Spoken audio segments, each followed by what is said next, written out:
નમસ્કાર, આપ જોઈ રહ્યા છો સ્પાર્ક ટુડે ન્યૂઝ। મળતી માહિતી મુજબ નર્મદા જિલ્લાના એકતાનગર નવી એડમિન બિલ્ડિંગ કેમ્પસની બાજુમાં આવેલ BSNLના ટાવર પર આજ રોજ વહેલી સવારે એક મહિલા ચડી ગયા હતા, જેને લઈને નર્મદા જિલ્લાનો સમગ્ર વહીવટી તંત્ર દોડતું થઈ ગયું છે અને હાલ આ બંને મહિલા તથા પુરુષને સમજાવવાનો પ્રયાસ કરી રહ્યું છે તથા ટાવર પરથી નીચે ઉતારવા માટેની વિનંતી કરી રહ્યું છે। ટાવર પર ચડી ગયેલ મહિલા તેમજ પુરુષનું કહેવું છે કે સ્ટેચ્યુ ઓફ યુનિટીના વિકાસમાં અમારી જમીનો ગઈ છે, પરંતુ હજુ સુધી અમને તેનું વળતર મળ્યું નથી તથા સરકારશ્રી દ્વારા તથા વહીવટી તંત્ર દ્વારા અમને રોજગારી પણ આપવામાં આવી નથી, જેને લઈને આજ રોજ તેઓ વહેલી સવારે BSNLના ટાવર પર ચડી ગયા હતા।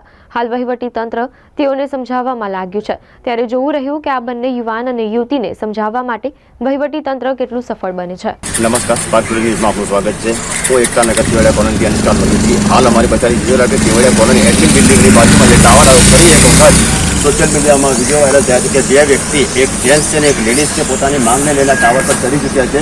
એમની માંગ છે કે જે statue of unity Sardar Sarovar Narmada નિગમમાં અમારી જમીનો ગઈ છે એને લઈને અમને રોજગારી આપો ને અમને કોઈ જાતનું અહીંયા ગાડી કેવળ સ્ટેચ્યુ ઓફ યુનિટીના બાંધકામમાં કે એમાં કોઈ જાતની રોજગારી આપવામાં આવતી નથી। તેની માંગોને લઈને આજે એક યુવક ને એક યુવતી અહીંયા ગાડી ટાવર પર ચડી ગયા છે ને પ્રશાસનની જોડે માંગણી કરી રહ્યું છે કે અમને લેખિતમાં બાંહેધરી આપો કે અમને અમારી જે રોજગારી આપવામાં આવે। ખાસ મુદ્દો રોજગારીનો છે। આ ન્યૂ બિલ્ડિંગ એડમિન બિલ્ડિંગ છે જે વહીવટી એસઓયુ તંત્રની મેઇન શાખા છે।